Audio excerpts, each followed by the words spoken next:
పరిశుద్ధ గ్రంథం నుండి మొదటి సమూయేలు గ్రంథము 18వ అధ్యాయము. మొదటి సమూయేలు గ్రంథము 18వ అధ్యాయము 20వ వచనం చదువుతున్నాం. అయితే తన కుమార్తె అయిన మీకాలు దావీదు మీద ప్రేమ కలిగి ఉండగా సౌలు విని సంతోషించి ప్రార్థన చేశాడు. సకల యుగములలో అక్షయుడును అదృశ్యుడును నిత్య నివాసి పరిశుద్ధుడు అయిన తండ్రి వందనములు. అపరిమిత జ్ఞాన సంపన్నులైన మీరు మా జ్ఞానమునకందరూ మిమ్మల్ని అర్థము చేసుకుని అనేక పద్ధతులలో ఆరాధన పద్ధతి, ప్రార్థనా పద్ధతి, ధ్యాన పద్ధతి, వాక్యోపదేశ పద్ధతి ద్వారా తండ్రి అని మిమ్మల్ని సమీపించుటకు మీరు ఇచ్చిన చనువును బట్టి నమస్కారములు. ఈ సమయంలో సంపూర్ణముగా నన్ను మరుగు చేసి మీ వాక్యములో నుండి మీరు మాతో స్పష్టముగా మాట్లాడమని మా మధ్యకు వచ్చి వేసిన మహా ఉపాధ్యాయుడు, మహోన్నతుడు, పెళ్లి కుమారుడై ఉన్న యేసు నామములో వేడుకొచ్చున్నాము తండ్రి, ఆమేన్. ప్రభునందు ప్రియమైన వాళ్ళారా, ప్రభు నామమున కృపా సమాధానములు తండ్రి మనందరికీ ముమ్మరముగా దయచేయును గాక, ఆమేన్. ఈరోజు మన ధ్యానాంశము మీకాలు. మరి సౌలు యొక్క రెండవ కుమార్తెగా మీకాలు మనం చూస్తూ ఉన్నాం. భర్తను భక్తిని అపార్థము చేసుకొని పతనమైన స్త్రీగా చూస్తూ ఉన్నాం. భర్తను భక్తిని అపార్థము చేసుకున్న స్త్రీగా ఈ మీకాలను చూస్తూ ఉన్నాం. మీకాలు అనే మాటకు దేవుని పోలియుడా అని అర్థం. పేరు బాగుంది కానీ, ప్రారంభం బాగుంది కానీ అంతమంతా బాగోలేదు. ఎఫెసీలకు రాసిన పత్రిక 5వ అధ్యాయం 1వ వచనంలో ప్రియులైన పిల్లల వలె దేవుని పోలియుండు అని ప్రభు తెలియచేస్తూ ఉన్నారు. మరి దేవుని పోలి ప్రభు ఎలా ఉంటాడో 12 మంది శిష్యులు అలాగే ఉన్నారు. ప్రభుతో సహవాసం చేసేటప్పటికి ప్రభు రూపం వచ్చేసింది. గలతీ 4:19లో క్రీస్తు స్వరూపము మీ యందు ఏర్పడు వరకు మీ విషయమై నాకు ప్రసవ వేదన కలుగుతున్నది అని చూస్తూ ఉన్నాం. పౌలు గారు అంటారు 1 కొరింథీ 11లో, నేను క్రీస్తును పోలి నడుచుకున్నాను, మీరు నన్ను పోలి నడుచుకొనుడి అని ప్రభు తెలియచేస్తూ ఉన్నారు. కాబట్టి మీకాలు అనే మాటకు దేవుని పోలి ఇండుట అని అర్థం. ఈమె సౌలు యొక్క ఇశ్రాయేలు మొదటి రాజు సౌలు. మరి ఈ సౌలు పరిపాలనలో మనం చూసినట్లయితే ఒక చిన్న వ్యక్తి కనపడుతున్నాడు. ఆయన ఎవరు అంటే బెత్లెహేమీయుడైన దావీదు. గొలియాతు మీదకి దావీదును పంపిస్తే గొలియాతు 6 మూరల జానుడు ఉన్నాడు. చాలా చిన్నవాడు. మరి యుద్ధ సామాగ్రి వేసుకోవడానికి, యుద్ధ డ్రెస్ వేయించుకోవడానికి కూడా నాకు వాడుక లేదు అని చెప్పిన వాడు దావీదు. గొలియాతును జయించినప్పుడు ఆ ఊరోళ్ళందరూ పాట పాడారట. సౌలుకి 1000 కొలది, దావీదుకి 10,000 కొలది స్తుతులు అని. పదవిలో ఉన్న వాడికేమో 1000 స్తుతులు, గొర్రెలు కాసుకునే వాడికేమో 10,000 స్తుతులని దావీదు మీద, మేలు చేసిన దావీదు మీద విషపు చూపి నిలిపాడట. అప్పుడు అనుకున్నాట, నా కూతురు ఇచ్చి పెళ్లి చేసి ఆ కూతురు వంకతో ఎలాగైనా సరే అతన్ని చంపించాలి అనుకున్నాడు. ఎవరైనా ఏమనుకుంటారు? బిడ్డలు, కుటుంబాలు బాగుండాలి అని చెప్పి కోరుకుంటారు. కానీ తన కుమార్తె ఉరిగా ఉండాలని కోరుకున్నాడు. ముందు పెద్ద కుమార్తెను ఇవ్వాలనుకున్నాడు, కానీ మరొకరికి ఇచ్చాడు. చిన్న కుమార్తె దావీదు మీద ఇష్టము కలిగి ఉందని తెలుసు. చేస్తున్నాడు. ఇప్పుడు పాటలోకి వచ్చి వెళ్దాం. మనం గమనించినట్లయితే మరి మొదటి సమూయేలు గ్రంథము 18వ అధ్యాయము 20వ వచనంలో, అయితే తన కుమార్తె మీకాలు దావీదు మీద ప్రేమ కలిగి ఉండగా సౌలు విని సంతోషించి ఆమె అతనికి ఉరిగా నుండునట్లు ఫిలిస్తీన్ల చెయ్యి అతని మీద నుండునట్లు నేను ఆమెను అతనికి ఇత్తుననుకొని ఇప్పుడు నీవు మరి ఒక దాని చేత నా కల్లుడు అవుతువని దావీదుతో చెప్పి, ఇక్కడ మనం చూస్తే కేవలం ఇతన్ని హతమార్చాలి అన్న ఉద్దేశంతోనే అల్లుడిని చేసుకున్నట్టు చూస్తూ ఉన్నాం. నా తలంపులు మీ తలంపుల వంటివి కావు. దావీదు అబ్బ నేను రాజకుమార్తె చేసుకుంటున్నానని సౌలు చెప్పిన ప్రతి చోటకి వెళ్ళి యుద్ధాలు ఘనంగా జరిగిస్తూ ఉండేవాడు. దావీదు ఒక పేరుంది, యెహోవా యుద్ధములు జరిగించేవాడు. ఎక్కడికి వెళ్ళినా సుబుద్ధి కలిగి వస్తున్నాడు, మంచి వివేకం కలిగి ఉన్నాడు. 16వ అధ్యాయంలో సౌలు తైలం వేసినప్పుడు, సమూయేలు ప్రవక్త దావీదుకు తైలం వేసినప్పుడు దేవుని ఆత్మ అతని మీదకి బలముగా దిగి వచ్చినట్లుగా మనం చూస్తూ ఉన్నాం. ఆత్మపూర్ణుడు, నమ్మకమైనటువంటి వ్యక్తి, వివేకము కలిగినటువంటి వాడు, సుబుద్ధి కలిగిన వాడు. దేవుడే అన్నాడు నా హృదయానుసారి అని. ఇలాంటి వ్యక్తి చూచుటకు రూపము కూడా చాలా అందమైన రూపం. కాబట్టి మన వాక్యంలో కనుక గమనిస్తే సౌలు కుమార్తె మీకాలు దావీదుని ఇష్టపడటానికి అతని రూపాన్ని చూచింది, అతని శౌర్యాన్ని చూచింది, మరి ప్రజల్లో అతనికి ఉన్న గుర్తింపు చూచింది. అందరు బాగా సౌలు కుమార్తె ఎవరి నోటెమ్మటిన్నా అమ్మో దావీదా అంటారు. కాబట్టి ఇతని లక్షణాలను బట్టి ఎక్కువగా ఇష్టపడి ప్రేమించింది. ఘనమైన వివాహం అనేది జరిగింది. ఇద్దరు చాలా అన్యోన్యంగా ఉంటూ ఉన్నారు. వినల్లాగా తయారయ్యారు. వీళ్ళిద్దరి మధ్య వాళ్ళ నాన్న సౌలుకి దయ్యం పట్టినప్పుడల్లా పెద్ద వీణ చేత పట్టుకొని వాయించేవాడిగా ఉండేవాడు.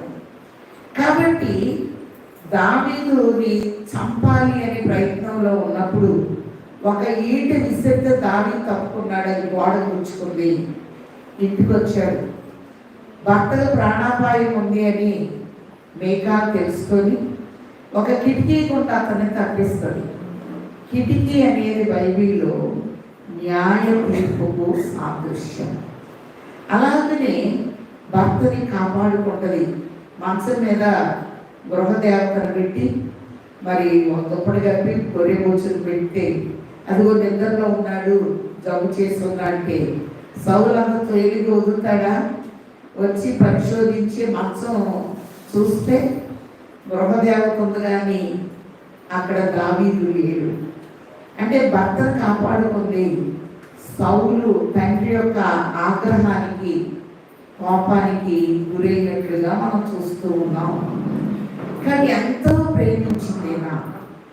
మనం గమనించినట్లయితే బైబిల్ ఏం చెప్తుంది అంటే ప్రేమ కలిగి ఉండాలి, అంతవరకు ఉండాలి.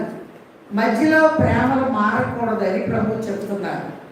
మన ప్రేమలు ఎక్కడ మారిపోతాయి అని ప్రకటన గ్రంథం 2:4 అంటున్నాడు, మొదట నీకుండిన ప్రేమను నువ్వు వదిలితివని నీ మీద తప్పు ఒకటి మోపవలసి ఉంది. కాబట్టి ప్రేమ అనేది తగ్గకూడదు. ఇప్పుడు 7 రీతులుగా ప్రేమను చూద్దాం. ఎఫెసీయులకు రాసిన పత్రిక 5వ అధ్యాయము 25వ వచనంలో, పురుషులారా మీరును మీ భార్యలను ప్రేమించుడి, అటువలనే క్రీస్తు కూడా సంఘమును ప్రేమించి అది కళంకమైనను ముడతైనను అట్టిది మరి ఏదైనాను లేక పరిశుద్ధమైనది గాను నిర్దోషమైనది గాను మహిమ గల సంఘము గాను ఆయన ఎదుట దాన్ని నిలవబెట్టవలెనని వాక్యమును ఉదక స్నానం చేత దాన్ని పవిత్రపరిచి పరిశుద్ధపరచుటకై దాని కొరకు తను తాను అప్పగించుకొనెను. పురుషునికి ఇచ్చిన ఆజ్ఞ, మీ భార్యల్ని ప్రేమించండి. భార్యకి ఇచ్చిన ఆజ్ఞ, మీ భర్తలకు లోబడి ఉంటుంది. కాబట్టి పురుషుడు సంఘమునకు, మరి స్త్రీకి శిరస్సు, సంఘమునకు శిరస్సు మన ప్రభువై ఉన్నారు. కాబట్టి సార్వత్రిక సంఘాన్ని స్త్రీతో ప్రభు పోల్చారు కనుక సామెతలు 6:20లో నీ తండ్రి ఆజ్ఞను పాటించుము, నీ తల్లి ఉపదేశమును మరుక ఎండుము. తల్లి అంటే ఏంటి? సంఘానికి సాదృశ్యం.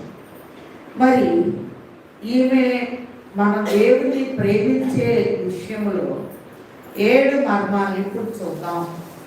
మొదటిగా కీర్తన 18 మొదటి వచనంలో చూస్తే, యెహోవా నా బలమా, నేను నిన్ను ప్రేమించుచున్నాను. దావీదు అంటాడు, అసలు నాకు బలం అంటే నువ్వే, నేను నిన్ను ప్రేమించుచున్నాను. ఇలాంటి ప్రేమ మీకాలు దావీదు మీద చూపించింది. రెండోదిగా ప్రేమ ఉంది కనుక భర్తను తప్పించింది. 91వ కీర్తన 14వ వచనంలో, అతడు నన్ను ప్రేమించుచున్నాడు కనుక నేను అతన్ని తప్పించాను. కాబట్టి తండ్రికి అబద్ధం చెప్పి భర్తను కిక్కికుండా తప్పించి భర్త ప్రాణాన్ని కాపాడిన స్త్రీ, ప్రేమించినటువంటి స్త్రీ, భర్తతో అన్యోన్యంగా ఉన్నటువంటి స్త్రీ మీకాలు. మీకాలు అనగా దేవుని పోలి ఇండుట అని మనం చూస్తూ ఉన్నాం. మూడోదిగా ప్రేమిస్తే సమస్తము సమకూడి జరుగుతుంది. రోమపత్రిక 8:28 వచనంలో, దేవుణ్ణి ప్రేమించు వారికి, ఆయన సంకల్పము చొప్పున పిలువబడిన వారికి సమస్తము మేలు కలుగుటకై సమస్తము సమకూడి జరుగుతున్నవని లేదు. దేవుని ప్రేమిస్తే చాలు, సమస్తం సమకూడదు.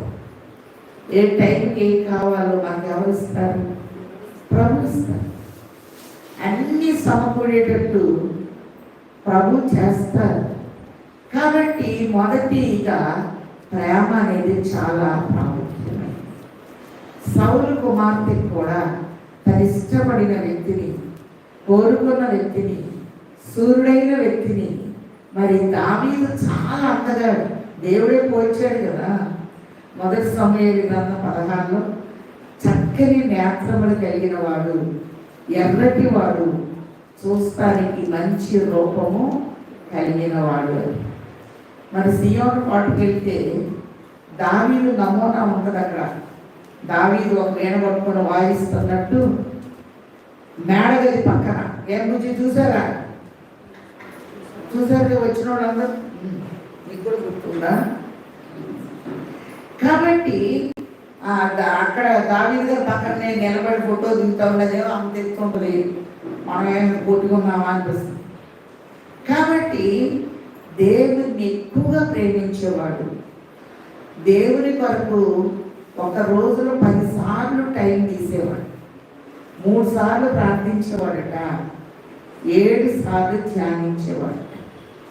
కాబట్టి దావీదు యొక్క ధ్యానము తన కుమారుడైన సొలొమోనుకి జ్ఞానంగా మారింది. మన తండ్రి దేవదాసయ్య గారి ధ్యానము బైబిల్ మిషన్ వారికి గొప్ప జ్ఞానముగా మారుతున్నట్లు ప్రభు తెలియచేస్తూ ఉన్నారు. అంత మాత్రమే కాదు, దేవుణ్ణి ప్రేమిస్తే ఆస్తి కర్తలమవుతాం. తల్లిదండ్రులు ఇవ్వకపోవచ్చు, భర్త ఇవ్వకపోవచ్చు, దేవుడు ఇస్తాడు. సామెతల గ్రంథము 8:21లో, సామెతలు 8:21, నన్ను ప్రేమించు వారిని ఆస్తి కర్తలుగా చేయుదును, వారి నిధులు నింపుదును. మీకాలు దావీదుని ఎక్కువగా ప్రేమించింది. కాబట్టి దావీదుని ప్రేమిస్తుంటే వాళ్ళ నాన్న ఏంటి ఎంత ప్రేమ అనుకుంటున్నాడు. కాబట్టి ఇక్కడ మనం చూసినట్లయితే ఆ ప్రేమ భంగం అవడానికి ఆ విలన్ ఎవరంటే వాళ్ళ తండ్రి. కానీ ప్రభు చెప్తున్నారు, మీకు ఎన్ని ఆటంకాలు వచ్చినా, కరువైనా, ఖడ్గమైనా, వస్త్రహీనతైనా, ఉపద్రవమైనా, దేవుని ప్రేమ నుండి ఏది కూడా మనల్ని ఎంత మాత్రం ఎడబాప నేరదు. దేవుని ప్రేమిస్తే ఆస్తికర్తలుగా ఉంటాం. న్యాయాధిపతుల గ్రంథము 5వ అధ్యాయము 31లో దేవుణ్ణి ప్రేమించే వరక ఉదయించే సూర్యుని వలె ఉంటారు. కాబట్టి దేవుణ్ణి ప్రేమిస్తే సూర్యుడు ఉదయిస్తే ఎంత కాంతి వస్తుందో, ఎక్కడికి వెళ్ళినా ఉదయించే సూర్యునిలాగా ఉంటారు అని ప్రభు తెలియచేస్తూ ఉన్నారు. ఆరోదిగా మనం చూస్తే మొదటి కొరింథీయులకు రాసిన పత్రిక 13వ అధ్యాయం 13వ వచనంలో విశ్వాసము, నిరీక్షణ, ప్రేమ వీటిలో శాశ్వతమైనది ప్రేమయే. కానీ ప్రేమ కొరకు ఒక అధ్యాయం పెట్టేశాడు దేవుడు. 7వదిగా మనం చూస్తే ఆజ్ఞలన్నిటిలో ప్రధానమైన ఆజ్ఞగా మత్తయి సువార్త 22:38లో నిన్ను వలె నీ పొరుగు వారిని ప్రేమించు. కాబట్టి ఎక్కువగా దావీదుని ప్రేమించింది, దావీదును కాపాడింది, దావీదు మీద ఇష్టం పెంచుకుంది. ఇద్దరు ఎంతో అన్యోన్యంగా ఉంటూ ఉన్నారు. ఎన్ని రీతులుగా దావీదుని చంపాలని చూసినా దావీదు చేతికి సౌలు చిక్కాడు, కానీ మరి సౌలు చేతికి దావీదు చిక్కలేదు. దావీదు సౌలు యొక్క వస్త్రం చెక్కు కోసినప్పుడు యెహోవా అభిషేకించిన వారి వస్త్రం చెక్కు నేను కోసానని చెప్పి చాలా వేదన పడ్డాడు. కాబట్టి తన తండ్రి ఇక మానడు, ఏదో ఒక రీతిలో మరి నా భర్తను చంపేస్తాడు అని మీకాలు తెలుసుకొని ఏం చేసిందంటే భర్త మీద ఇష్టాన్ని ఏమీ చంపేసుకో. కాబట్టి దావీదు పాపం కొండల్లో, గుహల్లో ఎక్కడ పడితే అక్కడ దాక్కునే పరిస్థితి అనేది ఏర్పడింది. మరి అలాంటి పరిస్థితుల్లో ఈమెను భర్త మీద ప్రేమను చంపేసుకుంది కనుక మరొకరికి ఇచ్చి పెళ్లి చేశాడు సౌలు. తన కుమార్తెను దావీదు నుంచి వేరు చేసేసి మరొకరికి ఇచ్చి వివాహం చేశాడు. బైబిల్లో మాట ఉంది, దేవుడు జతపరిచిన వారిని ఎవరు వేరు చేయకూడదు అని బైబిల్ మనకి నేర్పిస్తుంది. కాబట్టి భర్త మీద ప్రేమ పెంచుకోవాల్సిన ఈమె పెళ్ళైన తర్వాత తల్లిదండ్రులు పెద్ద ఏం గుర్తుండ్రు. నా అనుభవం నేను చెప్తాను. భర్తకి ఇచ్చే ఇంపార్టెంట్ మాకేం ఇవ్వరాడు. మా పిల్లలైనా సరే, నలుగురు పిల్లలు, వాళ్ళు కానీ ఇక్కడ మనం చూస్తే ఇదే కూతురు వాళ్ళ నాన్న ఎడగెత్తా తింటుంది. భర్త కంటే కూడా వాళ్ళ నాన్న మాటకి ఎక్కువ విలువిస్తుంది ఈ మీకాలు. ఒకసారి చూద్దాం. కీర్తన 45:10 కుమారి ఆలకించుము, ఆలోచించి చెవియొగ్గుము, నీ స్వజనమును, నీ తండ్రి ఇంటిని మరువుము. ఈ రాజు నీ ప్రభువు, అతడు నీ సౌందర్యమును కోరినవాడు, అతనికి నమస్కరించుము. కాబట్టి కుమారి ఆలోచించి చెవియొగ్గుము, ఆలకించుము. కాబట్టి నీ స్వజనమును, మరి ముఖ్యంగా నీ తండ్రి ఇంటిని, ఇప్పుడు తండ్రి ఇంటి పేరు రాదు కదా, భర్త ఇంటి పేరే వస్తుంది. ఇక్కడ మరువు అని చెప్తూ ఉంటే దావీదునే మర్చిపోతుందేమా. వాళ్ళ నాన్న ఇంకో పెళ్లి చేస్తా ఉంటే హాయిని పెళ్లి చేసుకొని కూర్చుంది.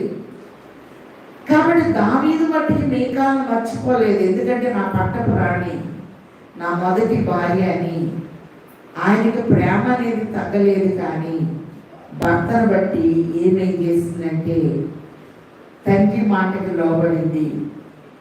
ఈ రాజు నీ సౌందర్యము కోరినవాడు. దావీదు స్థానంలో ప్రభు ఉన్నారు, మీకాలు స్థానంలో సంఘం కనపడుతూ ఉంది.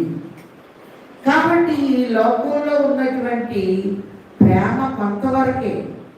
ప్రభు చెప్తున్నారు, శాశ్వతమైన ప్రేమతో నేను నిన్ను ప్రేమించుచున్నాను అని ప్రభు తెలియజేస్తూ ఉన్నారు. కాబట్టి రాను రాను దావీదుని మర్చిపోయింది, మరొకరి భారీగానే మారిపోయింది. సౌలు చనిపోయిన తర్వాత దావీదుకి పట్టాభిషేకం జరుగుతుంది.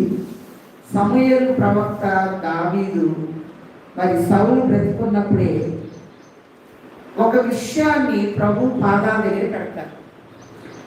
బెత్లెహేముకి వెళ్ళి యెష్షై కుమారులో ఒకరిని అభిషేకించాలన్నప్పుడు సమూయేలు ప్రవక్త ప్రభుని అడుగుతాడు, సౌలు పదవిలో ఉన్నాడు, నేను ఇప్పుడు ఆయన అభిషేకించడానికి వెళ్తే సౌలు తెలిసి ఇంకేమన్నా ఉందని ప్రభు దగ్గరే పెడతాడు ఈ అంశం.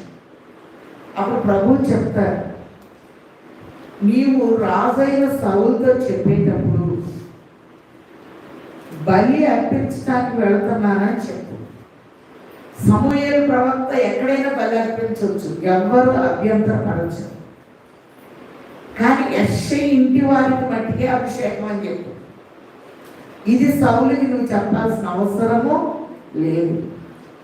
34వ కీర్తనలో మనం చూస్తే 3-4 వచనాల్లో, మనము ఏకముగా కూడి ఆయన యొక్క విచారణ చేయడము, నేను యెహోవా యొక్క విచారణ చేయగా ఆయన నాకు ఉత్తరం ఇచ్చాను, నా కలిగిన భయములన్నిటిలో నుండి ఆయన నన్ను తప్పించాను.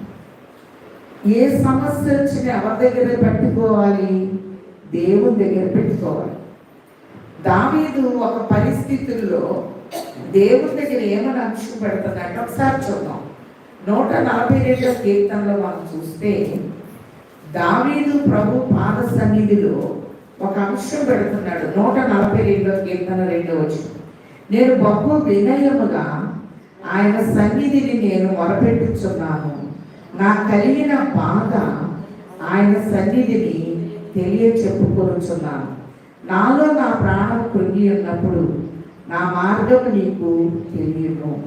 కాబట్టి ప్రాణం కృంగిపోయినప్పుడు బహు వినయముగా దేవుని సన్నిధిలో మొరపెట్టుకున్నట్టు మనం చూస్తూ ఉన్నాం.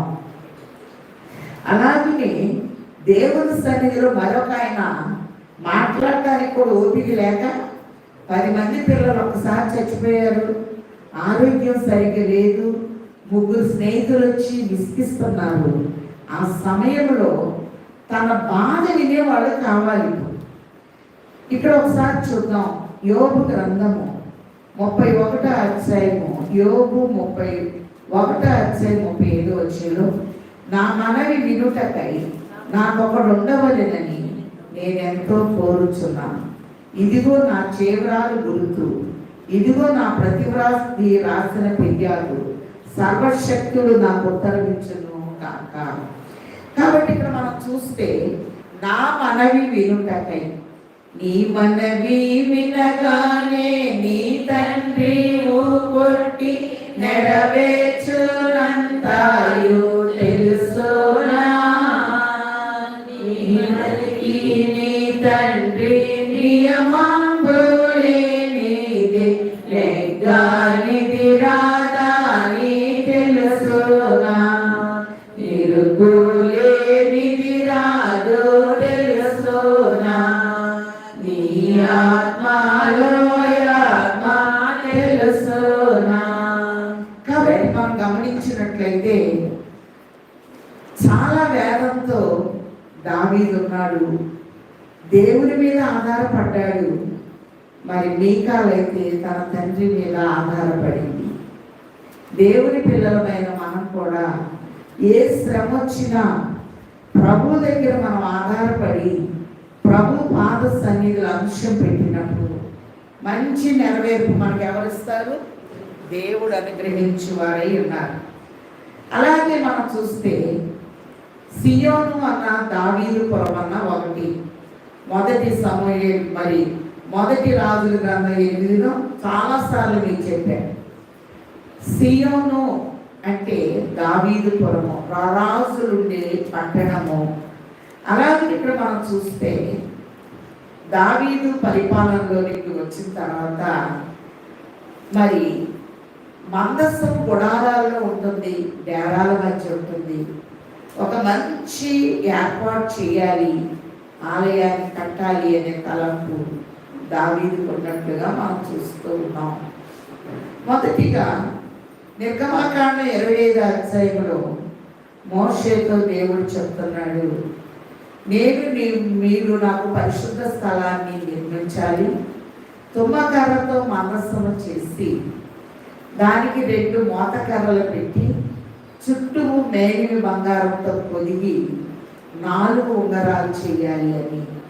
తుమ్మకర్ర అనేది తీసివేయబడినది, తీసివేయబడిన రాయి తలకి మూలరాయి చూసినప్పుడు మందసం చూస్తున్నాం కాబట్టి 4 ఉంగరాలు, 4 సువార్తలు, 2 మోతకర్రలు పాత నిబంధన క్రొత్త నిబంధనకు సాదృశ్యం అని చూస్తూ ఉన్నాం.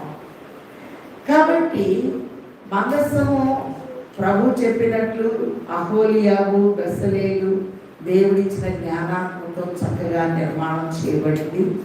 నిర్గమకాండంలో మందస్సాన్ని గురించి విన్నాం.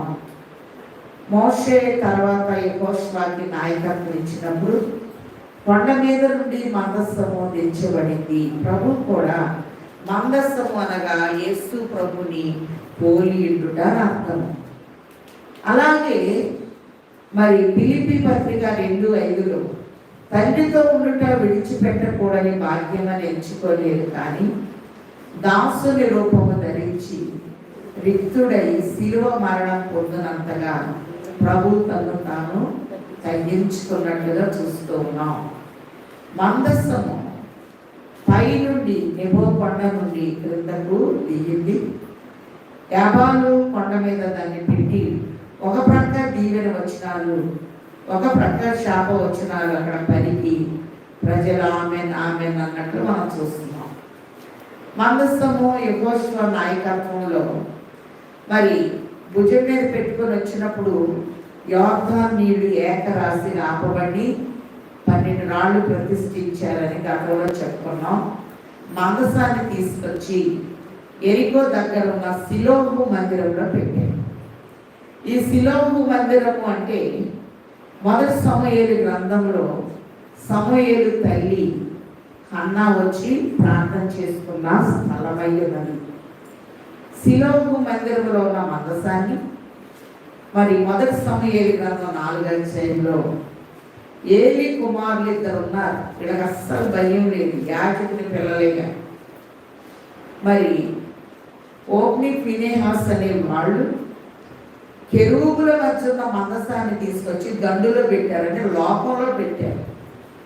ప్రభు ఇచ్చిన ఆజ్ఞలో ఒక ఆజ్ఞ, నీ దేవుడైన యెహోవా నామమును వ్యర్థముగా ఉచ్చరింపకూడదు.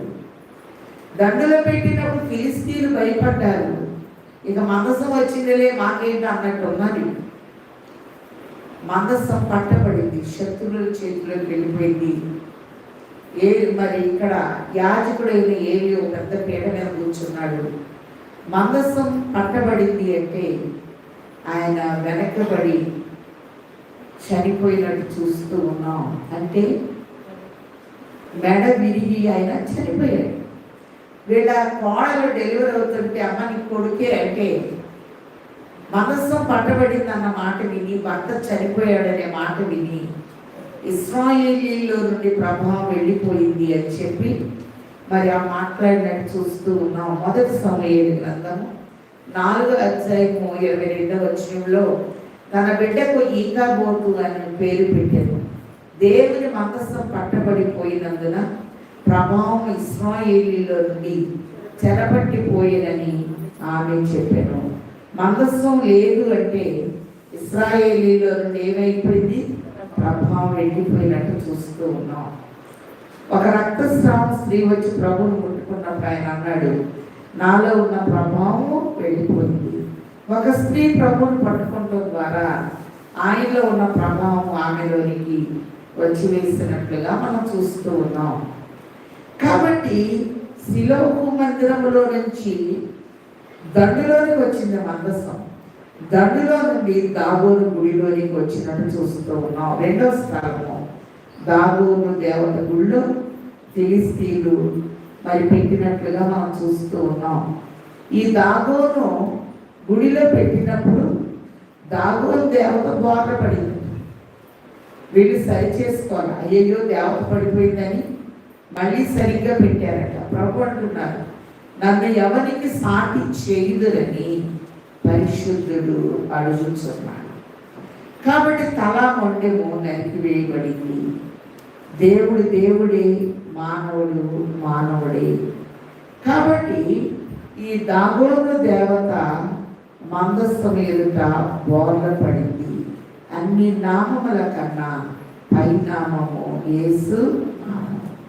యెషయా 43:10 మాట ఉంది. యెషయా 43:10, మీరు తెలుసుకొని నన్ను నమ్మి నేనే ఆయనని గ్రహించినట్లు నేను ఏర్పరచుకున్న నా సేవకులు నాకు సాక్షులు. నాకు ముందుగా ఏ దేవుడు నిర్మింపబడలేదు, నా తరువాత ఏ దేవుడు ఉండడు. నేనే యెహోవాను, నేను తప్ప వేరొక రక్షకుడు లేడు. రక్షించువాడను శిక్షించువాడను నేనే, ఇదే సైన్యములకు అధిపతి యెహోవా వాక్కు చూస్తూ ఉన్నాం. తర్వాత గుళ్ళో దేవత బోర్ల పడింది. వీరందరూ బలహీనత గురవుతుంటే 7 మాసాలు, మొదటి సమూయేలు గ్రంథం 6వ అధ్యాయంలో 7 నెలలు గడువిచ్చాడు. మందస్థం ఎక్కడుంటే అక్కడ దీవెన. అందుకే 132వ కీర్తన 8వ వచనంలో దావీదు అంటాడు, యెహోవా లెమ్ము, బలసూచకమైన నీ మందస్థముతో కూడా రమ్ము అని. అలాగనే మందస్థం దగ్గర సిద్ధపాటు లేకపోతే శ్రమకి గురవుతూ ఉంటారు. కాబట్టి 7 మాసాలు గడువిచ్చారు ఫిలిష్తీయుల దేశంలో. మొట్టమొదట శిలోహు మందిరంలో నుండి దండులోకి వచ్చింది. దండులో నుండి దాగోను దేవత గుళ్ళోకి వచ్చింది. గుళ్ళో నుండి ఫిలిష్తీయుల మధ్య 7 మాసాలు ఉంది. వాళ్ళు శ్రమలకు గురవుతున్నారు కనుక వీళ్ళేం చేశారంటే 10వ వచనంలో పాడి ఆవులను తీసుకొచ్చి మరి దూడను తోలివేసి బండిలో పెట్టి పంపించేశారు ఈ మందస్థాన్ని. ఈ మందస్థం వచ్చి కోత కోయుచుండగా మరి యెహోషువ పొలంలోకి వచ్చి బెత్షెమెషు వారు ఉన్న స్థలంలో యెహోషువ యొక్క పొలంలోకి వచ్చి ఒక బండ దగ్గర ఆగిపోయిందట. ఎక్కడికి వచ్చింది మందస్థం అంటే బండ. ఆ బండ క్రీస్తుని మనం చూస్తూ ఉన్నాం. పొలము అనగా సంఘానికి సాదృశ్యమై ఉన్నది. వెంటనే వాళ్ళమ్మో మందస్థం వచ్చిందని చాలా సంతోషంగా ఆవులు అంటే స్త్రీల పరిచర్యకు సాదృశ్యము. మరి కర్రలను చీల్చి ఆవుల్ని దహన బలిగా వాళ్ళు అర్పించినట్లు మనం చూస్తూ ఉన్నాం.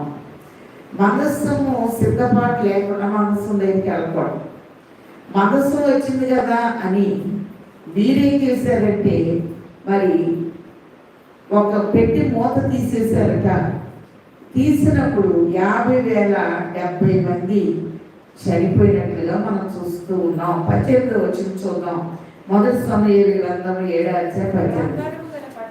ప్రాకారము గల పట్టణము వారేమి, పొలములోని గ్రామంలోని వారేమి, ఫిలిష్తీయులు 5 సర్దారులు పట్టణములన్నిటి లెక్క చొప్పున బంగారపు పందికొక్కులు అర్పించి వారు ఎక్కువ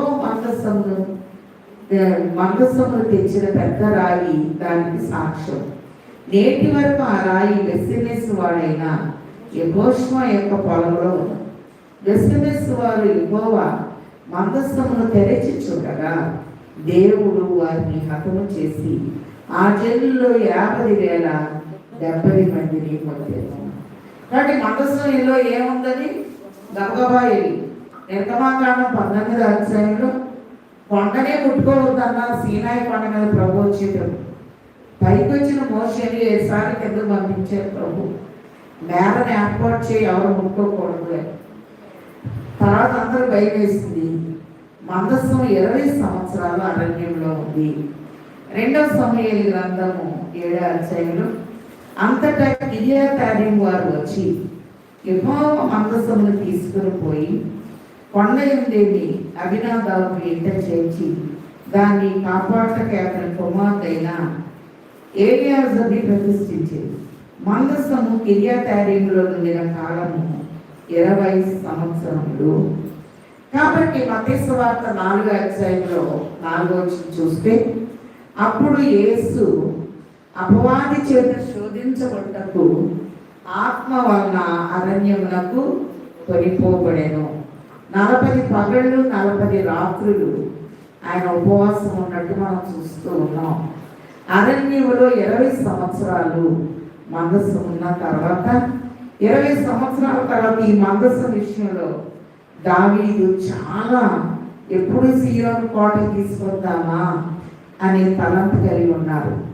2వ సమూయేలు గ్రంథము 6వ అధ్యాయంలో చూస్తే మందసాన్ని తీసుకొచ్చి ఓబేదెదోము ఇంట్లో పెట్టారట. పెట్టినప్పుడు ఓబేదెదోమును అతని కుటుంబం అంతటిని 3 నెలలు విస్తారంగా దేవుడు దీవించాడట. ఒకసారి చూద్దాం. 2వ సమూయేలు గ్రంథము 6వ అధ్యాయం 10వ వచనం. యెహోవా మందసము దావీదు పురములోనికి తన యొద్దకు తెప్పింప నల్లక గిత్తీయుడగు ఓబేదెదోము ఇంటి వరకు తీసుకుని వచ్చి అచ్చట ఉంచెను. యెహోవా మందసము 3 నెలలు గిత్తీయుడగు ఓబేదెదోము ఇంటిలో ఉండగా యెహోవా ఓబేదెదోమును అతని ఇంటి వారందరినీ ఆశీర్వదించెను. కాబట్టి మందస్సము ఎక్కడైతే ఉందో అక్కడ అంత ఆశీర్వదించబడినట్లుగా చూస్తూ ఉన్నాం. ఈ మందస్సం విషయంలో ఎందుకు వేరే చోట దావీదు పురాన్ని డైరెక్ట్ తీసుకురాలేదు అని మనం చూస్తే, నాట్యం చేస్తూ మందస్సాన్ని తీసుకొచ్చారు నాకోను కళ్ళం దగ్గరికి. 6వ వచనంలో 2వ సమూయేలు గ్రంథం 6వ అధ్యాయం 6వ వచనంలో వారు నాకోను కళ్ళం దగ్గరికి వచ్చినప్పుడు ఎడ్ల కాలు జారినందున ఉచ్చ చేయి చాపి దేవుని మందస్సును పట్టుకొనగా యెహోవా కోపము ఉచ్చ మీద రగిలిను. కాబట్టి మందస్సము అనేది భుజం మీద తేకూడదు, భుజం మీద తీసుకురావాలి, బండిలో తేకూడదు. కాబట్టి ఆయన భుజం మీద రాజ్యభారం ఉండేదని చూస్తూ ఉన్నాం. కాబట్టి భుజం మీద తెచ్చేటప్పటికి అవిధేయత ఇప్పుడు ఏమైంది అంటే ఒరిగింది. అయ్యో ఒరిగింది కదా అని చేయబెట్టేటప్పటికి ఆ ఉచ్చాన్ని ఆయన ఏమైపోయాడు, చచ్చిపోయాడు. దీంతో దావీదు భయమేసి ఓబేదెదోము ఇంట్లో పెట్టాడు. కానీ ఇతడు సిద్ధపాటు కలిగి ఉన్నాడు కనుక సొత్తంతా ఆశీర్వదించబడింది. ఇప్పుడు దావీదు ధైర్యం వచ్చేసింది.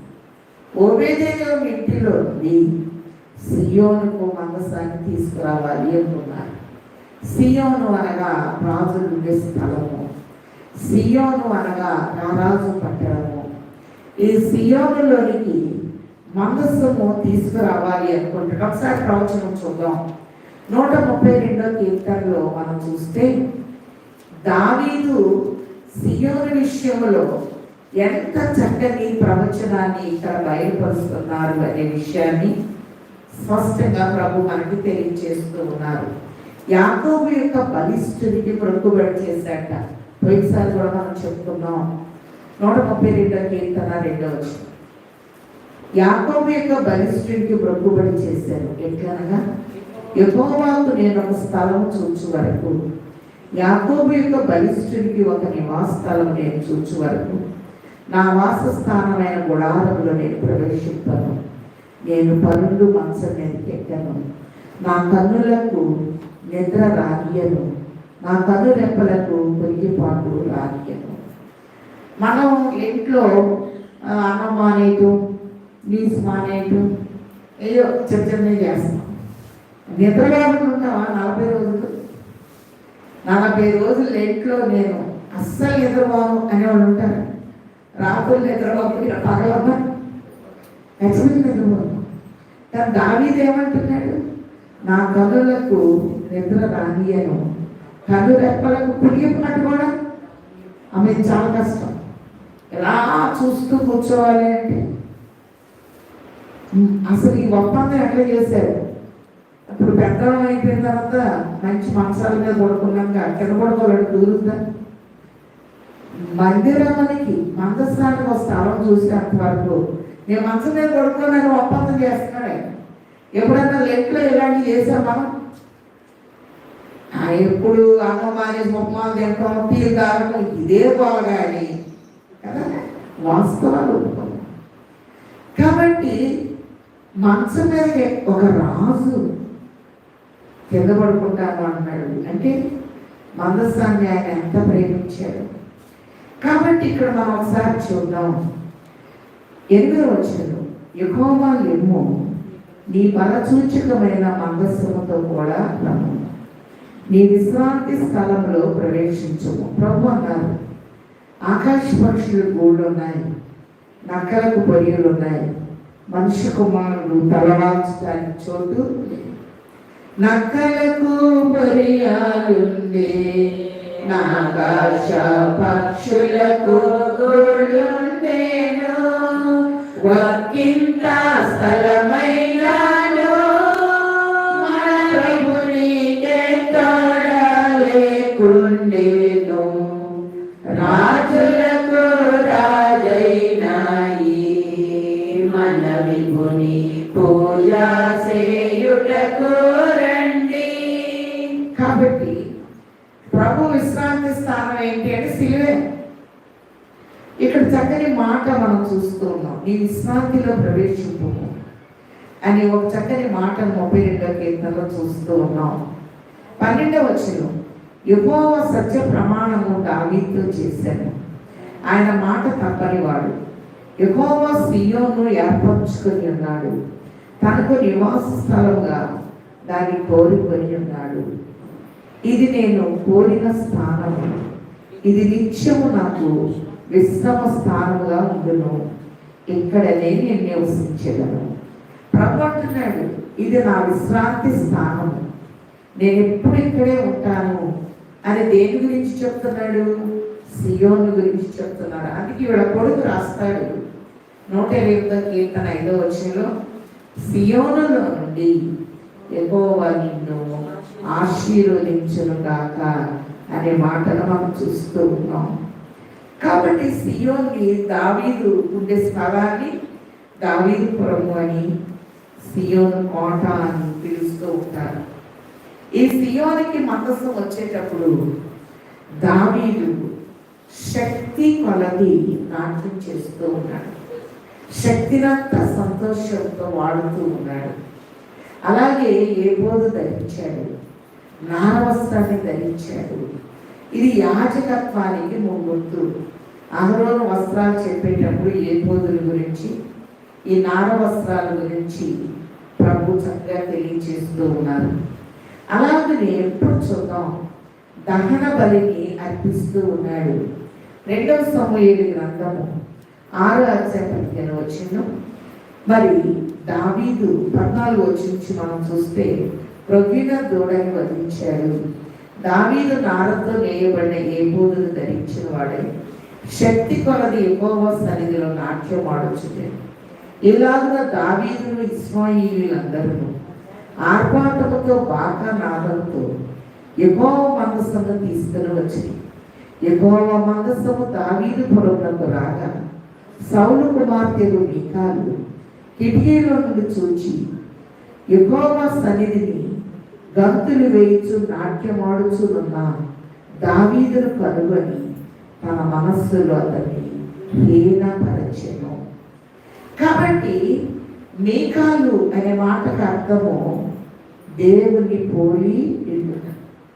భర్త మీద ప్రేమను చంపేసుకుంది, మరొకరి భారీగా ఉంది. వివాహంలో ప్రమాణం ఉంటుంది, మరణమైన నిన్ను నన్ను, మరణం తప్ప నిన్ను నన్ను ఏది ఏం చేయదు.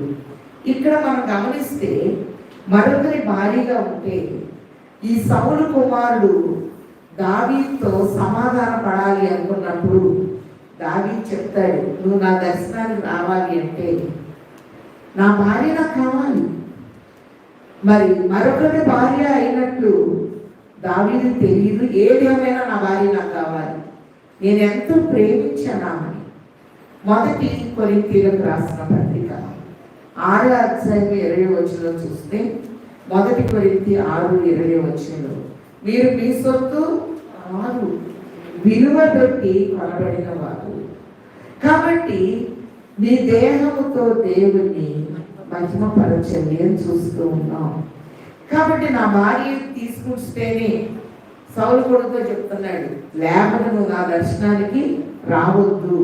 ఒకసారి చూద్దాం 2 సమూయేలు గ్రంథము 3:13 అయితే నీవు ఒక పని చేయగలవు, నా దర్శనంలోకి వచ్చినప్పుడు సౌలు కుమార్తెకు మీకాని నాయకుడు తోడుకొని రావడు, లేదా నీకు దర్శనము దొరకదని.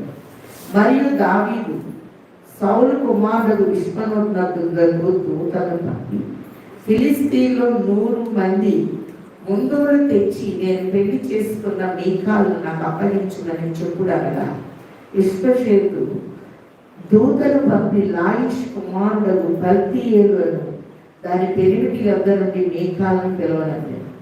దాని పెనిమిటి బహూరీము వరకు దాని వెనక ఏడ్చుతూ రాగా నేను నువ్వు తిరిగి పొమ్మను కనుక అతను వెళ్ళిపోయాను. కాబట్టి దావీదు తన భార్యకి అవకాశాన్ని ఇస్తున్నాడు. మనకు కూడా దేవుడు ఎన్నో తరుణాలు, ఎన్నో అవకాశాలు మనకు అనుగ్రహించేవాడు.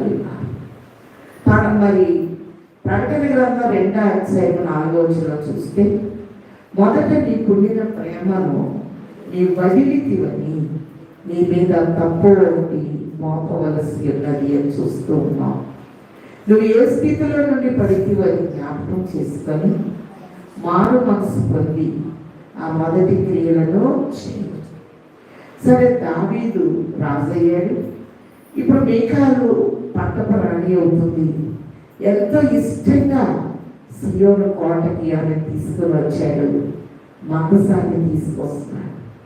సంతోషంతో మేము కోల్పోయిన మందసం మరి శిలోహు మందిరములో నుండి గండులోకి వెళ్ళింది.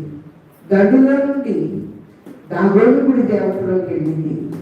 దాగోను దగ్గర నుండి మరి ఫిలిస్తీన్ల మధ్య 7 మాసాలు ఉంది. అక్కడి నుండి 20 సంవత్సరాలు అరణ్యంలో ఉంది. తర్వాత నాకు కళ్ళ దగ్గరికి వచ్చింది. తర్వాత ఒబేదీయుల ఇంటిలోకి వచ్చింది. ఇప్పుడు దావీదు పురాణకు వస్తుంది అనే మరి సంతోషంతో శక్తి కొలది దావీదు నాట్యం చేస్తూ ఉంటే భర్తను మనస్సులో హీనపరిచిందగా ఈ మేక. ఒకసారి చూద్దాం ప్రసంగి గ్రంథము 10వ అధ్యాయంలో కనుక మనం చూస్తే, నువ్వు నీ గదిలో ఉన్నప్పుడు, పడక గదిలో ఉన్నప్పుడు ఎవరిని నువ్వేమనకూడదు అని చెప్తూ ఉన్నారు. ఒకసారి చూద్దాం ప్రసంగి 10:20 నీ మనస్సు నందైనను రాజును శపించవద్దు, నీ పడక గదిలోనైనను ఐశ్వర్యవంతులు శపించవద్దు. ఏలైనగా ఆకాశ పక్షులు సమాచారము కొనిపోవును, రెక్కలు కలది సంగతి తెలుపును. మనస్సులో కాబట్టి నీకు తలంపు పుట్టక మునిపే నీ ఆలోచన నేను ఎరిగినా. ఏలియా దగ్గర ఎలీషా ఉన్నప్పుడు ఏలియా చేతుల మీద నీళ్లు పోసాడు. ఎలీషా అంత దీవించబడ్డాడు. ఎలీషా దగ్గర మరొక ఆయన ఉన్నాడు, గెహాజీ. గతంలో కూడా చెప్పాను, గనుడ లాంటిది మన ఊరికి వచ్చుచూ పోవచ్చున్నవాడు దైవజనుడు. ఇద్దరు వస్తున్నారు. దైవజనుడు అనలేదామా, దైవజనుడని నేను ఎరుగుదును అంటారు. కాబట్టి నైమాన్ వచ్చి కుష్ఠరోగాన్ని బాగు చేసుకొని వెళ్ళిపోయినప్పుడు ఏదో ఇవ్వకపోతే దైవజనుడు తీసుకోలేదు. అప్పుడు ఈ గెహాజీ అనుకున్నాడు, ఈ ముసలోడు పెచ్చగాని ఇస్తానంటూ ఉందంటాడు, నేనేం తెచ్చుకుంటానంటే ఇప్పుడు మాట మాడతాడు. నీవు ఆ మనుషులతో మాట్లాడినప్పుడు నా మనస్సు నీతో కూడా రాలేదా? నయమాను కలిగిన పుష్టి నీకు నీ సంతతికి తరతరములు వచ్చునుగాక అన్నట్లుగా మనం చూస్తూ ఉన్నాం. ఇక్కడ మనం చూస్తే దావీదు నాట్యం చేస్తూ ఉంటే మీకాలు హీనపరుస్తూ ఉండట. గౌరవించవలసింది పోయి భర్తను ఏం చేస్తుందమ్మా? మొదటి ప్రేమ ఉందా? ఇప్పుడు ఏమీ లేదు. హీనపరుస్తూ ఉండట. అంత మాత్రమే కాదు, దావీదు అందరినీ దీవిస్తున్నాడు, బలి అర్పిస్తూ ఉన్నాడు. ఇక్కడ మనం చూస్తే 2 సమూయేలు గ్రంథము 6వ అధ్యాయంలో మనం చూస్తే, ఈమె కిటికీల నుండి చూచి గంతులు వేయించు నాట్యమాడుచున్న దావీదును కనుగొని తన మనస్సులో అతన్ని హీనపరిచారు. వారు యెహోవా మందసం తీసుకుని వచ్చి గుడారం మధ్యన దావీదు దాని కొరకు ఏర్పరిచిన స్థలం ఉంచగా, దావీదు దహన బలులు సమాధాన బలులు యెహోవా సన్నిధిని అర్పించాడు. దహన బలులను సమాధాన బలులను అర్పించడం సాగించిన తరువాత సైన్యములకు అధిపతి యెహోవా నామమున దావీదు జనులను ఆశీర్వదించి సమూహముగా కూడిన ఇశ్రాయేలీయులకు స్త్రీ పురుషులకు అందరికీ ఒక్కొక్క రొట్టెలు, ఒక్కొక్క భక్ష్యమును, ఒక్కొక్క ద్రాక్ష పండు అడలు పంచిపెట్టిన తర్వాత జనులందరూ తమ తమ ఇళ్లకు వెళ్ళిపోయింది. కానీ మండ సంవత్సరం సందర్భంలో జనులందరినీ ఆశీర్వదించాడు. దావీదు చక్కటి దీవెనిస్తూ ఉన్నాడు. అందుకే దావీదు కుమారుడుగా యేసు ప్రభు లోకరక్షకుడుగా వచ్చి వేసినట్టు చూస్తూ ఉన్నాం. అందరికీ, స్త్రీలకి పురుషులకి రొట్టెలు ఇచ్చాట. బెత్లెహేము అనగా రొట్టెల ఇల్లు. ద్రాక్ష పండునిచ్చాట, సంస్కారానికి గుర్తు. నీ ప్రేమ ద్రాక్షారసము కన్నా మధురము అని పరమగీతంలో మనం చూస్తూ ఉన్నాం. కాబట్టి అందరిని దీవించారు, అందరి ఇళ్ళకి వెళ్ళిపోయారు. అలాగే మనం చూస్తే 20వ వచనంలో తన ఇంటి వారిని దీవించడానికి వచ్చాడు. ప్రజలందరినీ దీవించాడు. తన ఇంటి వారిని దీవించటకు దావీదు తిరిగి రాగా సౌలు కుమార్తెకు మీకాలు దావీదును ఎదుర్కొన్న బయలుదేరి వచ్చి హీన స్థితి గల పనికత్తులు చూచుచుండగా వ్యర్థుడకు తన బట్టలు విప్పివేయినట్లుగా ఇశ్రాయేలీయులకు రాజువైన నీవు నేడు బట్టలు తీసివేసి ఎంత ఘనముగా కనబడితివని అపహాస్యము చేసినందున అక్కడ భర్తని మనసులో కనపరిచింది. ఇక్కడ ఏమేం చేస్తుంది అంటే మాటలతో మరి ఆయన్ని బాధిస్తూ ఉంది. అందుకే మనం చూసినట్లయితే ఆమె మాటలు చాలా గాయపరిచి దావీదుని ఈయన ఎంతగానో ప్రేమించాడు. ఈమె మరొకరికి భార్య అయినా మళ్ళీ తెచ్చుకున్నాడు. ఈమె మొదటి స్థానం ఆనందిస్తే ఈమె నిర్లక్ష్యం చేస్తూ దేవుడు ఎన్నో తరుణాలు పంపిస్తూ ఉంటాడు. కొన్నిసార్లు దేవుని ప్రేమను మనం గుర్తించలేము. కానీ దేవుడు నాకు ఏం చేశాడని మరి కీర్తన 14:53 చూస్తే దేవుడు లేడని బుద్ధిహీనులు తమ హృదయములో అనుకొందురు అనే మాట చూస్తూ ఉన్నాం. మాటలతో ఆయన్ని గాయపరుస్తూ ఉంది. కాబట్టి బైబిల్లో ఒక మాట ఉంది, నోటి మాట నొప్పి నీకు తగలకుండా. కొన్ని మాటలు నొప్పిని మనకు కలిగిస్తూ ఉంటాయి. సామెతలు 25:11 మాట ఉంది, సమయోచితముగా పలుకబడిన మాట చిత్రమైన వెండి పళ్ళెములో ఉంచబడిన బంగారు పండు వంటిదే తెలియచేస్తూ ఉన్నారు. కాబట్టి ఈ పనికత్తెల ముందు అలసైపోయాడు అంటుంది. ఇదొక భయంకరమైన మాట. ఇశ్రాయేలు రాజువైన నీవు నేడు బట్టలు తీసివేసి.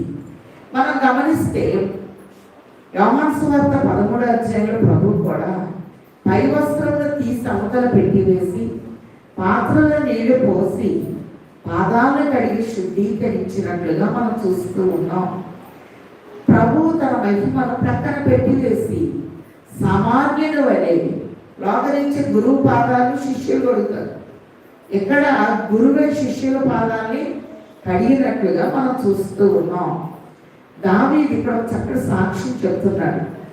నీ తండ్రిని అతని సంతతిని విసర్జించి ఇశ్రాయేలీయులను తన జనుల మీద నన్ను అధిపతిగా నిర్ణయించుటకై నన్ను ఏర్పరచుకున్న యెహోవా సన్నిధిని నేను అలాగూ చేసి తిని, యెహోవా సన్నిధిని నేను ఆట ఆడి తిని. దేవుడు నేను ఆటలు అవిధేయకొస్తే సౌలు దావీదు సౌలుకున్న తేడా ఏంటంటే చిన్న విషయంలో కూడా దావీదు స్తుతి చెల్లించేవాడు. సమూయేలు ప్రవక్త రాకమునిపై ఆయన బలి అర్పించాడు. అప్పుడు సమూయేలు ప్రవక్త ఒక మాట అంటాడు, బలులు అర్పించుట కంటే మాట వినుట శ్రేష్టం. నీవు యెహోవా ఆజ్ఞను తిరస్కరించావు కనుక ఇశ్రాయేలీయుల మీద రాజుగా ఉండకుండా దేవుడు నిన్ను తిరస్కరించాడు అని చెప్తున్నాడు. ఆ మాట ఎత్తిప్పుడు దావీదు అంటాడు, గొర్రెల దొడ్డిలో ఉన్న నన్ను మీ నాన్న రాజ్యాన్ని తీసేసి నన్ను ఆ స్థానంలో పెట్టి నన్ను గణపరిచాడు. నేను అల్పుడుగా ఉన్నప్పుడు దేవుడు ఒక రాజుగా చేశాడు. ఆయన సన్నిధిని, ఆయన నిబంధన మందస్సం వచ్చినప్పుడు నేను నా శక్తి కొలది ప్రభువుని స్తుతించాను అని చెప్తున్నాడు. అందుకే కీర్తన 33:2 మాట ఉంది, స్తుతి చేయటను యథార్థవంతులకు శోభస్కరం. దేవుని స్తుతించే విషయంలో ఎప్పుడు కూడా మనం వెనకంజ వేయకూడదు అని ప్రభు తెలియజేస్తూ ఉన్నారు. కాబట్టి ఒక చక్కని మాట్లాడుతూ ఉన్నాడు. 22 వచ్చింది, ఎంతకంటే మరి ఎక్కువగా నేను తృణీకరింపబడి నా దృష్టికి నేను అల్పుడునని నీవు చెప్పిన పనికర్తల దృష్టికి ఘనుడు నవ్వునని మీకాలు కానీ మరణం వరకు సౌలు కుమార్తెలు మీకాలు పిల్లలను కనకెట్టాను. ఈ మాట వాడినందుకు దావీదుని హీనపరిచినందుకు, దావీదుని ఏమన్నా అంటే దేవుడు ఊరుకో, దేవుని పిల్లలు ఏమన్నా అంటే దేవుడు ఊరుకోడు. ముందు మనం గమనించినట్లయితే ఏలి ఆత్మ ఎలీషా మీదకి వచ్చింది. ఎలీషా యోర్దాను దాటి వస్తున్నాడు. ఆ ఊర్లో ఉన్న పిల్లలు బోరుడా 42 ఎలుగుబంట్లు వచ్చి వాళ్ళని చీల్చివేసి 2వ సమూయేలు గ్రంథం 18లో దావీదు మీద ఎదురు తిరిగాడు కొడుకు. మనం చూస్తే అంశాలు శిరస్సు మొదలుకొని అరికాలు వరకు ఎక్కడ వంకర అనేది లేదంట, అంత అందగాడు. కానీ తండ్రి మీద ఎదురు తిరిగినప్పుడు, అతని జుట్టు చెట్లు చిక్కున్నప్పుడు మరి దావీదు చెప్తున్నాడు, యుద్ధానికి వెళ్ళేవాడు బాలుడైన అంశాల్లోనూ జాగ్రత్త. ఎంత పెద్దవాళ్ళైనా తల్లిదండ్రులకు పిల్లలు ఎట్లా ఉంటారు, చిన్నవాళ్ళగానే కనపడతారు. అలాగనే బాలుడైన అంశాల్లోనూ జాగ్రత్త అని చెప్తున్నాడు. అలాగనే అంశాలు చనిపోయాడు అనేటప్పటికి దావీదు అన్నం మానేశాడు. నా కుమారుడు అంశాలోమా, నీకు బదులు నేను చనిపోతే ఎంత బాగుండు అని చెప్పి దావీదు మరణాన్ని కోరుకున్నాడు, కానీ కుమారుడు బ్రతకాలని కోరుకున్నాడు. అది దావీదు ప్రేమ. దావీదు మీద ఎదురు తిరిగిన అబ్షాలోముని దేవుడు ఊరుకోలేదు. జుట్టు చెట్లు చిక్కుకొని పోయేటట్టు చేశాడు. దావీదు అక్క పేరు సెరూయ, ఆ కొడుకు యోవాబు బాణం వేసి కొడతాడు. ఈ రోజు మనకి ఈ విషయం చెప్పొద్దు, చచ్చిపోయిన రాజకుమారుడు రేపు చెప్పొచ్చు. ఒక ఆయన తెగబరిగెత్తున్నాడు రాజు లేదు. ఎందుకు ఆయన అంత ఆత్మ నీకు బహుమానం వచ్చింది అనుకుంటున్నావా? ఇది దావీదుకి దుఃఖం కలిగించేది ఈ రోజు ఉంటుంది, పోయి చెప్పొచ్చు. కాబట్టి దావీదు భార్య దావీదుని తక్కువ చేస్తే దేవుడు ఊరుకోలేదు.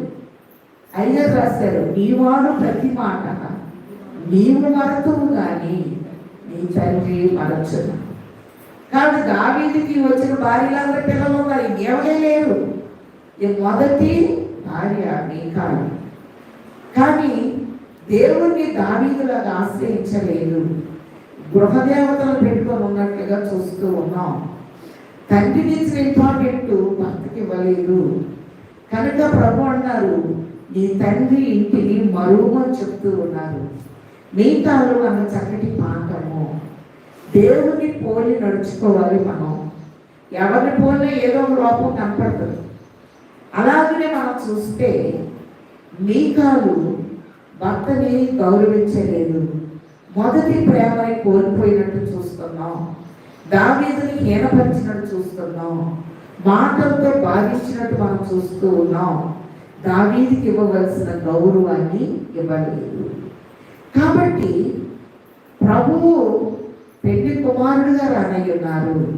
సంఘము పెళ్లి కుమార్తెగా సిద్ధపడాలి.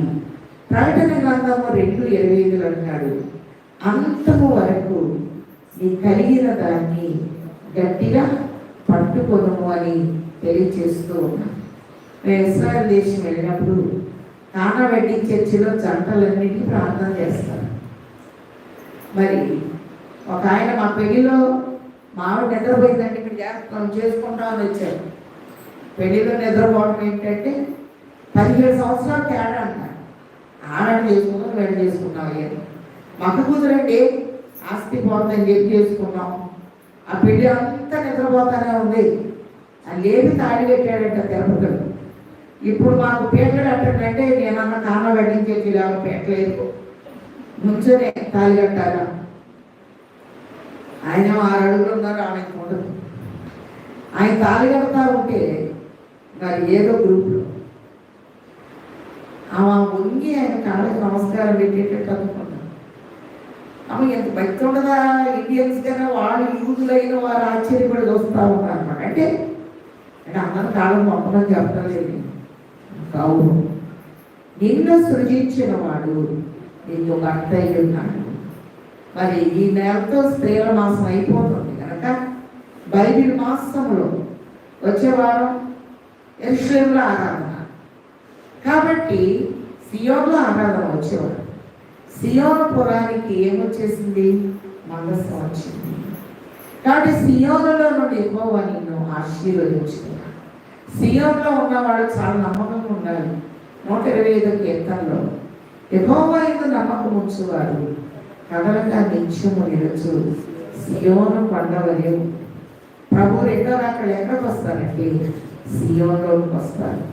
అందుకే మనం చూస్తే రోమా 11:25లో మీ దృష్టికి మీరే బుద్ధిమంతులు అని అనుకున్నట్లు ఈ మర్మం మీరు తెలుసుకొనవచ్చున్నాను. అన్యజనుల ప్రవేశము సంపూర్ణమగు వరకు ఇశ్రాయేలుల కఠిన మనస్సు కొంతమట్టు కలిగను. విమోచకుడు సియోనులో నుండి వచ్చి, ఇప్పుడు విమోచకుడు ఎదురు చేస్తాడు, మన కొరకు బెత్లెహేముకి వచ్చాడు. యూదుల కొరకు వచ్చేటప్పుడు సియోనులో వస్తాడు, వాళ్ళ కొరకు బెత్లెహేముకి కుగ్రామాలకు రాడు. విమోచకుడు సియోనులో నుండి వచ్చి యాకోబులో నుండి భక్తిహీనత తొలగించినప్పుడు నా వల్ల కలుగు నిబంధన ఇది అన్నట్లు ఇశ్రాయేలు జనులందరూ రక్షింపబడుదురని తెలియజేస్తూ ఉన్నారు కనుక మరి దేవుని పోలి మనం నడుచుకోవాలి. అంతవరకు ప్రభువుని మనం ప్రేమించాలి. మరి ప్రేమ ఎక్కడన్నా తగ్గితే మళ్ళీ సరి చేసుకోవాలి. మొదట నీకుండిన ప్రేమను నువ్వు వదిలితివని.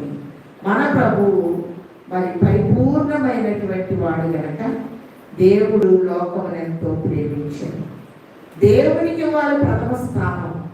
కాబట్టి భార్యలు ఉన్నవాడు లేనట్టు రాశాడు బైబిల్లో. ఇదే లోకం అనుకొని ఎక్కడికి వెళ్ళినా మన ఇద్దరం కలిసిపోతామండి, ఎప్పుడు మన ఇద్దరు వేరు కాకూడదు. ఎట్ట కాదు, ప్రభువుకి ప్రథమ స్థానం ఇవ్వాలి. మరి భార్యలు ఉన్నవాళ్ళు భర్తలు మరి భార్యలు భర్త ఉన్నా లేనట్టు, భర్త ఉన్నా భార్య లేనట్టు అని బైబిల్ చెప్తూ ఉంది కనుక అంటే ఇదే గోడ కాదు, కానీ ప్రభువు ప్రథమ స్థానం ఇస్తూ మహిమ నుండి అధిక మహిమకు వెళ్ళగలిగిన స్థాయిని ఆయన బిడ్డలమైన మనకు తండ్రి ముమ్మరముగా దయచేయును కనుక. మంచి బోధకుడు వెళ్ళిన తండ్రి, స్త్రీల మాసంలో ఈరోజు మీకాలు ద్వారా కొన్ని పాఠాలు మాకు నేర్పించారు. సౌలు రెండో కుమార్తెగా ఉంది. అలాగే దావీదుని ప్రేమించిన భార్య, ఇష్టపడిన భార్య, ఇష్టముతో పెళ్లి చేసుకున్న భార్య తన కోరికను నెరవేర్చుకొని ఒక శూరుని వివాహం చేసుకున్నాన్ని గర్వించి అలాగే అంతవరకు ఆ ప్రేమ నిలుపుకోలేకపోయింది.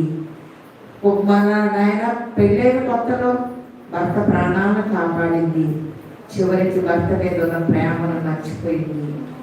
ఆయన నీ పిల్లలమైన మేము అంతవరకు నిన్ను ప్రేమించే స్థితిని అందించి మనస్సు నందైనా మేము హీనపరచకుండా, మాటలతో దేవుడు నాకు ఏం చేశాడని మిమ్మల్ని గాయపరచకుండా మహిమ నుండి అధిక మహిమకు వెళ్ళగలిగిన స్థాయిని నీ పిల్లలమైనా మాకు ఇచ్చి వేయండి.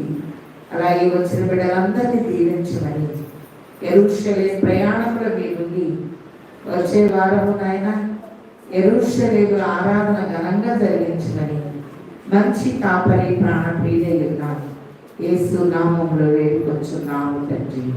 ఆమేన్. తండ్రి, కుమార, పరిశుద్ధాత్మ సహాయం ఈ కార్యక్రమాన్ని వీక్షిస్తున్న ప్రతి ఒక్కరికి తండ్రి ముమ్మరముగా దయచేయును గాక. ఆమేన్. అందరికీ మరణాంత.